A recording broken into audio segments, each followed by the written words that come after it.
Bien, hablaremos hoy de Sabbatai Zevi, el Mesías pecador. Hace algunas semanas estuvimos hablando de algunos falsos mesías para divertirnos un poco con sus extravagancias o quedarnos perplejos ante su crueldad, etcétera. Vamos a ver qué pasa con este tipo, Sabbatai Zevi.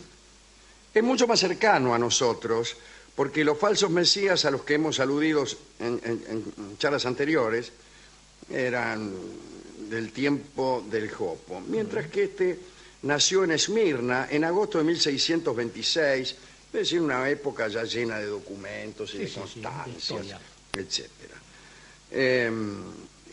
Según parece, para el calendario judío era Shabbat, era el día del Shabbat, y por esa razón sus padres, Clara y Mardoqueo, le pusieron el nombre de Sabbatai.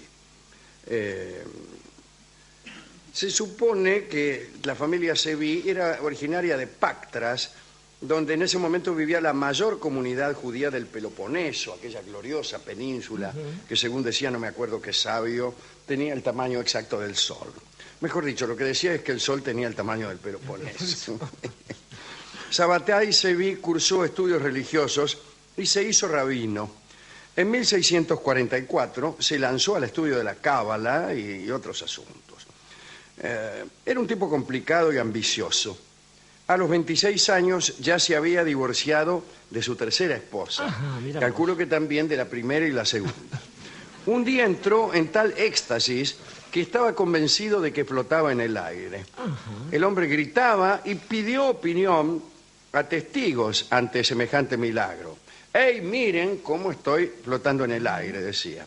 Los testigos no entendían qué le estaba pasando al muchacho y llamaron a la fuerza pública. Sin embargo, el rumor corrió y la gente empezó a dejarse seducir por aquel hombre que, según algunos, había flotado en el aire. Bueno, algunos era él. Sí, claro. En 1648, a la edad de 22 años, reveló con mucha discreción a algunos amigos que él era el Mesías. Mirá, no digas nada, pero no soy otro que el Mesías. Era un elegido del Señor y destinado a salvar a los hebreos. Tiempo más tarde, el muchacho empezó a exhalar un olor extraño y embriagador. Pero en realidad se trataba de una falta, ya que un rabino no debe perfumarse. Al final, el doctor Baruch, que era un señor de Esmirna, visitó a Sabbatai para determinar si realmente se ponía perfume o si el hedor era una cuestión milagrosa y ajena a su voluntad. Llegó el amigo Baruch, que por cierto tiene un nombre ilustre, claro. y el muchacho se desnudó frente al médico. No parece una buena política desnudarse, y quién sabe si lo ves el perfume. Bien. El caso es que el doctor Baruch salió de ahí profundamente conmovido y perfumado. Tan conmovido estaba que no pudo contar el resultado de su examen durante mucho tiempo. Parece que Sabbatai Zevi había convencido al médico contándole algunas de sus visiones. En la misma época se habló de un milagro. Sabbatai vio como algunas personas estaban a punto de morir atrapadas por un remolino. Entonces empezó a rogar a las aguas que se detuvieran, cosa que las aguas hicieron. Otro cualquiera se hubiera tirado al río a rescatar a los tipos. No, rogó a las aguas que se detuvieran. En 1651, luego de un escándalo por haber abandonado Sabbatai a su quinta esposa, fue obligado a tomar el camino del exilio y se fue a Salónica. Allí le fue muy bien, se entregó a unas prácticas extrañas, con ayuda de unos rabinos del lugar, hacía cosas muy raras.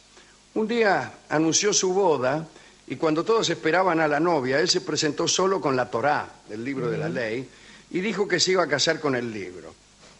Bueno, a los rabinos no les gustaban estas payasadas en aquel entonces y lo echaron de Salónica.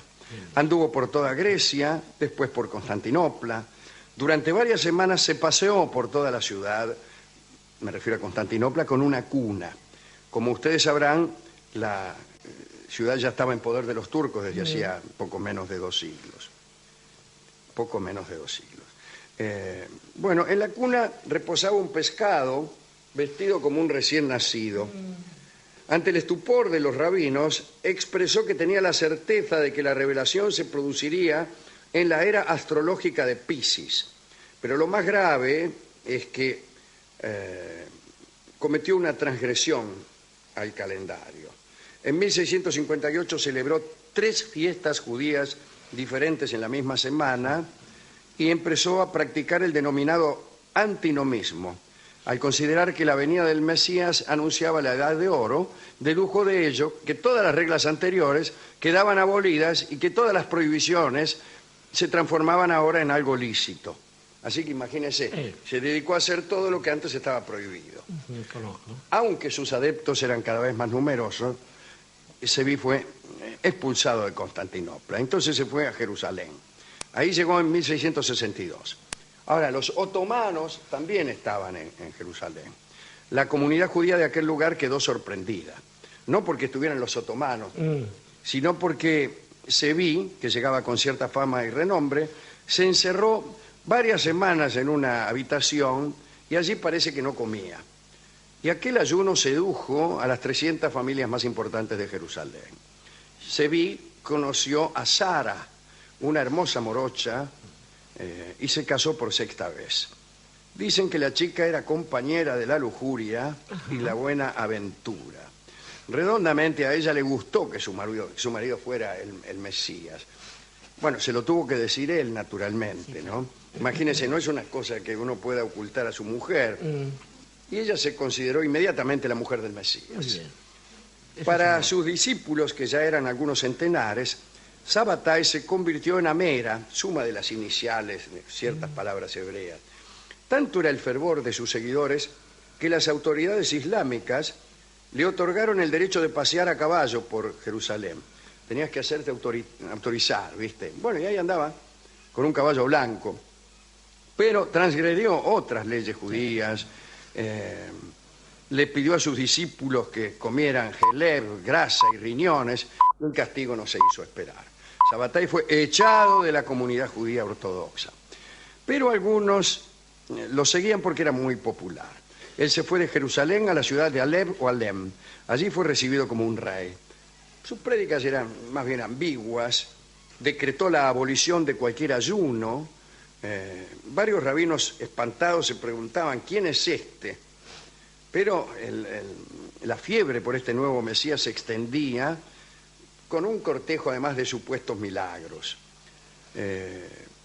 Sabbatai decidió entonces tomar rumbo a Constantinopla otra vez. En ese momento los religiosos judíos ortodoxos intentaron vengarse.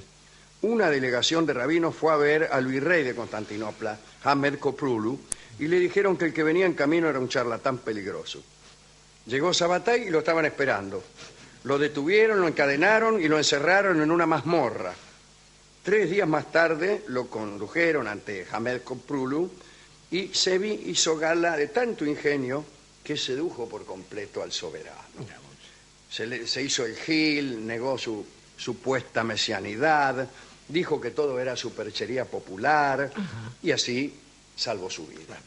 Koprulu lo mandó a una fortaleza ubicada en Galípoli, que es la orilla europea del estrecho de los Dardanelos. Escenario de una famosa batalla mucho tiempo después en la Primera Guerra Mundial. Así es.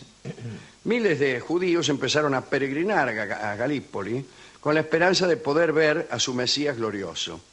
Pero el 2 de septiembre de 1666 llegó a Galípoli un señor llamado Nehemías que contra toda expectativa agredió a Sabbatai y puso abiertamente en cuestión su mesianidad con un argumento irrefutable. Sabbatai se definía como el Mesías hijo de David y en la tradición judía siempre el Mesías hijo de David va seguido por el hijo de José. Nehemías entró en polémica diciendo que no solo Sevi era el falso Mesías, sino que el verdadero era él. Durante 3 días y 3 noches hubo un debate público, creo que por primera vez en la historia, donde participaban 2 falsos mesías que se enfrentaban abiertamente. Al final Nehemías abandonó el debate y fue a decirle a la policía que Sevi estaba preparando una revuelta contra los turcos. Los otomanos se asustaron, invadieron Galípoli y Sabbatai fue trasladado ante el mismísimo sultán Mehmed IV. Miles de seguidores corrían tras el carro que lo llevaba y empezó un proceso sorprendente. Ante la amenaza de perder la cabeza, Sevi, mientras lo llevaban encadenado y encerrado, tomó una decisión increíble. Se convirtió en musulmán. El rey de los judíos aceptó convertirse en musulmán. Fue bautizado con el nombre de Asir Mehmed Efendi y se le dio el cargo de guardián de las puertas del palacio. Su mujer Sahara, o mejor dicho, Sara, también se convirtió y cambió su nombre por el de Fátima Kadina Beodlegui. Pronto Sabbatai pudo saber las consecuencias de su decisión. Solo podía pasear por las calles rodeado de soldados. Los judíos de la ciudad le tendieron una trampa, lo acusaron de haber celebrado un ceremonial israelita. Usted sabe que un musulmán apóstata, en teoría, es merecedor de la pena de muerte. Sí, claro. Bueno, ponerse la kipá era un perjurio. El caso es que las autoridades sintieron piedad y lo desterraron. Vivió refugiado en una fortaleza en el extremo sur de lo que era Yugoslavia. Ajá. No entonces, ni tampoco ahora. Un ratito en el largo tiempo de la historia. Bueno, y ahí en ese refugio, solo y abandonado, quedó hasta el día de su muerte, que fue el 17 de septiembre de 1676, justamente el día del perdón, el Yom Kippur, de lo que para los hebreos era el 5437. Esta es la historia de este muchacho Sabbatai. Estaba pensando, Alejandro, días atrás, cuando hablaba usted de los otros impostores, más que falsos mesías, recordé días después el nombre era Diógenes Escardulia, este hombre que había engañado, timado a mucha gente, pero que después anunció el número de la lotería, que iba a salir la lotería, todos se burlaron de él y él en su estupidez, ignorancia y estafa se volvió millonario de un día para el otro. Digo que a veces es curioso esto porque la condición de Mesías entraña justamente un pequeño error, esto es, uno puede convertirse en el vocero del que será el Mesías, pero si uno se engolosina con eso y se quiere convertir en el Mesías, lo más probable es que aparezca inmediatamente la figura que emblematiza eso, que es la figura del traidor. Digo, uno hasta el día de ayer, supongamos, estuvo propagando la devoción a una determinada fe, a un determinado credo, a una determinada política, y de golpe al día siguiente no solo descubre que esa política era falsa, sino que usted es el Mesías de lo que viene. Algo está fallando en estos casos. Y pensaba justamente también en los cruces que tiene una figura como la de Sabbatai. Llevaba un pez en una cuna. Un pez era justamente la palabra pez, ictión, era la que se usaba para narrar que uno pertenecía a la secta de ese Mesías que había venido. Y bueno, a los cristianos, ¿no? Y esto se complica ciertamente. Decía que en todo caso lo interesante o la única salvación posible está exactamente en lo inverso. Esto es, tener la certeza de que uno carga con un potencial determinado y lejos de hacer de eso una maniobra como para ganar fama, dinero, poder o lo que sea, dejar que eso sea el núcleo verdadero de su fe. Allí donde usted sabe que tiene todas esas capacidades, pero todo el mundo, el resto del mundo lo ignora y usted puede saber que cuando piensa en eso, ahí sí que encuentra mi refugio. Y mi refugio es el tango que escucharemos en la versión pianística de don Juan Trespiano.